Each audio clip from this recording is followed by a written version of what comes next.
Hello, innies and outies, FoxLogic here, and I'm pretty excited to give you my review of the new Sonic the Hedgehog movie. It just came out as of February 14th, 2020. I went to see it after opening day, and I have to tell you, I'm actually pleasantly surprised with how well it turned out. Now, going into this movie, I had pretty low expectations. I had been keeping up with all of the drama with the production, the first Sonic model, and how poorly it was performing with the massive Sonic fan base. It was a nightmare, and it made all of us lose almost all hope for this movie. However, after hearing out the exasperated backlash piling on from the Sonic fans, Jeff Fowler committed to extend the release date to do some emergency fixes in order to please the masses. A Twitter post from Jeff Fowler on May 2nd, 2019. Thank you for the support and criticism. The message is loud and clear. You aren't happy with the design and you want changes. It's going to happen. Everybody at Paramount and Sega are fully committed to making this character the best he can be. Hashtag Sonic movie, hashtag gotta fix fast. With held breaths, we the masses awaited the changes.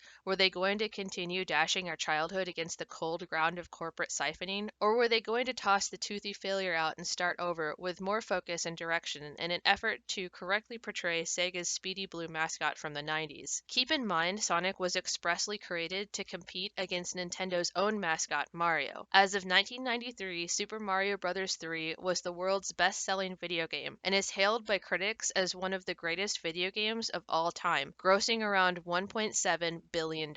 Sonic's entire purpose was to stake claim for Sega in the ever-changing gaming world and was heavily advertised in the early 90s. It's no wonder the little blue blur has a huge fan base. Any child growing up in the 90s either played the games, owned the merchandise, or watched the cartoons, both the goofy after-school animation or the elusive Sonic Sat AM. He was an icon of rebellion and coolness. Even after Sega gave up on the console wars in 2001, he continued on as Sega's flagship franchise as Sega switched to third-party game development. As of 2014, Sonic's price tag was around $5 billion. After years of games, cartoons, comic books, and a huge furry fan base filled with fanfic and fan art, we now have a full-length feature movie. So when we see the first rendered character, yeah, nobody was happy. It was like, dude, how can you mess this up? You've had over a decade of advertisement for this. You've had an entire generation be raised on this. What are you doing? It's just like, ouch. Thankfully, Jeff Fowler heard us out, and with the sleepless grinding, the production team fixed their critical error and came up with this. I'm Sonic, a little ball of super energy in an extremely handsome package. The new model delivered exactly what we wanted. It was amazing. Sonic's movie model was handpicked right out of the Sega Dreamcast era, with the green-eyed, thinner model from Sonic Adventure. I could almost hear that theme song from Sonic Adventure 2. Attention all units. Suspect seen heading south. Block all major roads and capture the suspect.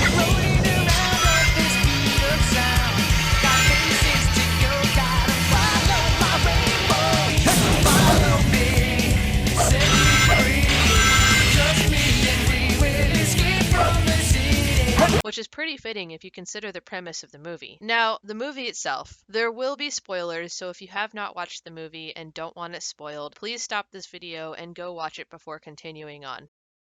Are they gone now? Okay, good. Onward with my critique. I wouldn't say that the movie was super amazing. As far as movie standards go, it is clearly a game movie where you mash together wild game fantasy and real world life. But it wasn't bad. Not at all. It was really enjoyable. The movie starts out on what I could only guess is the rendition of the first Green Hills zone mixed with Angel Island. Though it isn't floating like Angel Island, Sonic is besieged upon by a tribe of echidnas. Seeing their spiked knuckles was an awesome little detail. Also, was this Knuckles? Sonic as a child is looked after by a guardian named Longclaw. Now, Longclaw is not a character I have ever seen before. I kind of felt like I was missing something here. Was this character in the comics, or was she made specially for the movie? In the renditions I had known of Sonic's young life, he grew up with the other freedom fighters. But you know, these sorts of storylines get redone time and time again. So I guess this was the movie's adaptation. I could be wrong. Now, Longclaw gives Sonic a sack of magical golden rings that allow allow him the ability to teleport himself to different worlds, which lands him on Earth to hide from the echidnas. He does say that he is hiding from bad guys, plural, so who knows what else he's trying to escape from. We just know in the movie that he is here on Earth and is entertaining himself by stalking and antagonizing everybody in a small town, which is aptly named Green Hills, just like the first level Green Hills in Sonic's Sega Genesis release in 1991. Sonic focuses particularly on Tom, a local police sheriff who has aspirations of being a big city cop.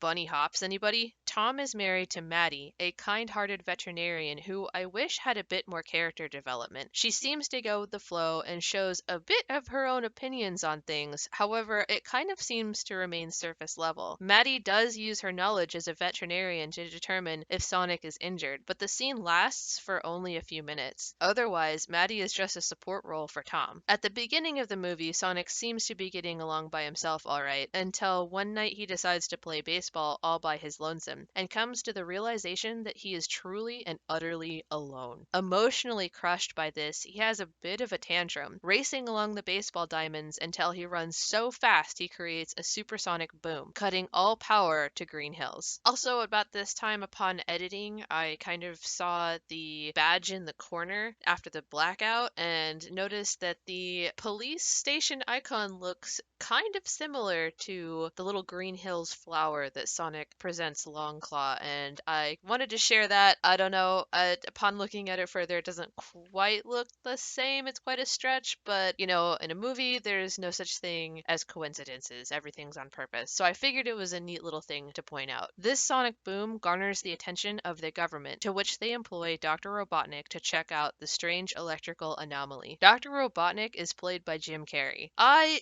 typically like Jim Carrey, but there were times I wished Jim Carrey would act just a tad less Jim Carrey. In the games, Dr. Robotnik does not have much of a personality. There is creative liberty there. However, in the cartoons, Robotnik swings between goofy, twirl your mustache type evil supervillain to downright frighteningly dark, cunning, and malicious. I was definitely a Sat AM viewer, so the goofy antics of Jim Carrey ruffled my fur a bit. Also, I get this is supposed to be an origin story for Sonic, but isn't Robotnik supposed to be fat? So I have to make an edit here, and this is again while I'm editing my original audio for this video. I decided to look into Sonic X, an animation that came out in 2003. So this would have been just a few years after Sega exited the console wars, and this would have been the same time frame for the Sonic Dreamcast, right through Sonic Adventure, Sonic Battle, and Sonic Heroes games. I binge watched this animation recently just to get an idea for some of the newer developments in the Sonic lore which may have been added to the movie. And sure enough, the Dr. Robotnik in Sonic X matches a lot of Jim Carrey's aesthetic in the movie. X Robotnik is deviant, wacky, rude, manipulative, and pretty out there. He is also fat,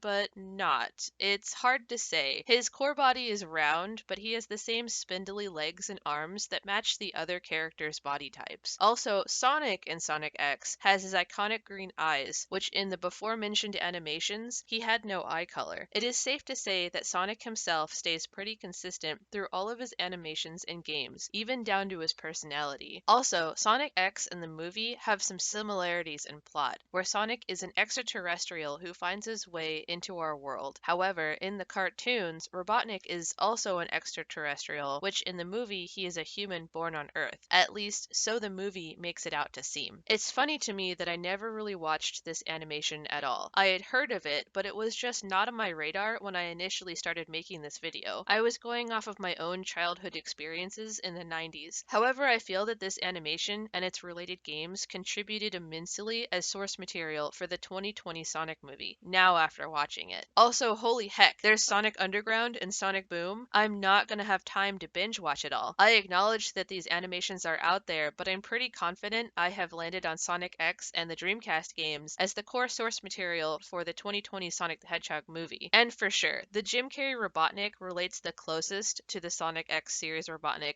by far. I have to say, at the end of the movie, Jim Carrey looks amazing. Just nails it. Also, considering the circumstances that the character just went through in the movie, yeah, go ahead. Jim Carrey it up. This scene is very funny. Anyway, Dr. Robotnik is sent by the government to investigate the sonic boom, which sends Sonic searching for a safe place to hide. Sonic seeks out Tom and attempts to hide out in his shed, to which Tom mistakes Sonic for a raccoon infestation and accidentally hits Sonic with a tranquilizer dart. Sonic then drops a ring and his satchel, which sends his bag of rings flying through a golden portal open over the city of San Francisco, leaving Sonic without his magic rings. Sonic is now helpless and somewhat limp as Tom has an altercation with Dr. Robotnik, wrangling Tom into Sonic's little adventure. What happens next, and for most of the movie, is basically Tom, a fun and kind-spirited character, dealing with Sonic's almost Deadpool live-in-the-moment, always one-upping everybody around him type antics. This, in my opinion, was one of the best parts. Sonic is just allowed to exist and be himself, and Tom is just along for the ride. Like, what would you do if you hung out with Sonic for a day? Would you feel exhausted afterwards? I definitely know I would. Sonic is just a constantly running, curious little go machine with his quick thinking, one-liners, and almost idiot savant aura. After an encounter with one of Dr. Robotnik's robots on the road, Tom and Sonic make their way to San Francisco. They meet up with Maddie and drive to the Transamerica Pyramid to retrieve Sonic's rings. Actually, I got pretty gushy when Maddie's niece JoJo gives Sonic his iconic red running shoes. It was a pretty cute scene. I could not help question though, how did she suddenly just have them? Did they have the same size feet? Were they off one of JoJo's toys? At this point, I'm just along for the ride like Tom is. It was cute nonetheless. Sonic finally retrieves his rings, has a showdown with Dr. Robotnik, who is finally sporting his iconic red flight gear. There is a whole lot of portal hopping. They make their way back to Green Hills through the portals, and through the power of friendship, Sonic releases yet another supersonic boom and defeats Dr. Robotnik, sending him through a ring portal to a before-mentioned mushroom planet that Sonic would have had to go to in order to avoid Dr. Robotnik anyway. There is a fun little bit here. Dr. Robotnik finds a way to use one of Sonic's quills to generate power and abilities for his robots, which lets his tech match Sonic's level of speed, which is pretty neat. I know in the past games the Eggman had attempted to match Sonic by employing other characters who share similarities to Sonic, but I don't think I've ever heard of Dr. Robotnik using an actual piece of Sonic to achieve this. Kinda neat for an origin story. At the end, Robotnik is left stranded on the mushroom planet, which, in a way, I kind of felt was a kind of sportsmanly tip of the hat to Sonic's competitor Mario. In the Mario Brothers universe, mushrooms and the Mushroom Kingdom are reoccurring themes. All in all, I felt this movie was fun to watch. I greatly enjoyed the level of attention to detail that you could see throughout the movie, and was pretty impressed when small details remained consistent to avoid continuity errors. However, I can't quite let this critique off yet. The drama with the Sonic remodeling continued after this. The team responsible for Sonic's miraculous redesign was Moving Pictures Company Vancouver. They are the same VFX studio to perform the same massively beefy CGI prowess in films like The Lion King 2019, The Jungle Book, Justice League, Harry Potter and the Deathly Hallows, and The Life of Pi. In a Reddit posted shortly before the holidays in 2019, a stir of gossip was brewing. The MPC was planning to lay off these hardworking artists immediately after crunch time and shut down the Vancouver location entirely. A Reddit reply posted by Blork Channel reads, "While I'm sorry for the people losing their jobs here, I'd like to point out that MPC has been leader on the market in terms of toxic innovation. Lower the quality standards and go low cost. Import armies of terrified juniors, abuse the tax credits, create their academy, outsource to India, and other companies have been following this example so far. Hopefully the MPC's failure will be a wake-up call for the industry. Don't go that way. It could also be a wake-up call for the artist community side. When will you be tired of being used and dumped by these greedy companies? Think about a union. Being a victim is not enough to be right. We need representatives." A reply in the comments posted by Mothcow, "Yep, I was a junior at MPC and ended up worn out and not in a great mental place, which surely doesn't help when you need to fight your way to better rates and jobs. They do all they can to block unions from forming, and they keep messing people over royally. And they even send mids and juniors to form people in India." A third reply by Where's My Ballot? "I don't think MPC is failing. I think the end goal is to fully outsource to India. When you hear about Bangalore layoffs, then you see a problem. But when I was last at MPC, Bangalore had 2,000 staff, the largest site, and was growing in almost all departments. The end goal is to no longer rely on tax breaks and just send work to the cheapest places. Now, what was MPC's reason for closing down the Vancouver location? The city in which the studio was located was not offering enough tax breaks for the parent company to continue hosting a studio there. Not only were they overworking and underpaying their VFX staff, but felt that wasn't enough to produce high-quality, low-cost CGI. So the studio was just shut down, and all of our hero artists' lives were uprooted, which, coming from somebody who has had a few attempts in getting into the industry, this is not surprising. This type of thing happens all the time, and it is one of the big factors a lot of artists who initially wanted to get into the industry fear the industry entirely. It is really sad that the artists who are hailed on the internet as heroes for saving our iconic blue hedgehog were all laid off shortly before Christmas. It is just something to consider all around, for those of us who enjoy CGI films to those of us who are artists who get glimpses into the inner workings of the VFX industry. Anyway, that's my 2 cents on the new Sonic the Hedgehog movie. If you have anything to share or think I might have gotten something wrong, go ahead and leave me a comment. And hey, you know what? If you were to hang out with Sonic for a day, what kind of things would you two do together? Would you get sick of him after a while? Let me know in the comments. Also, don't forget to like the video and check out my other content and subscribe for more things that I do. Thank you so much, Innies and Outies, for supporting me. I love you all. See you soon.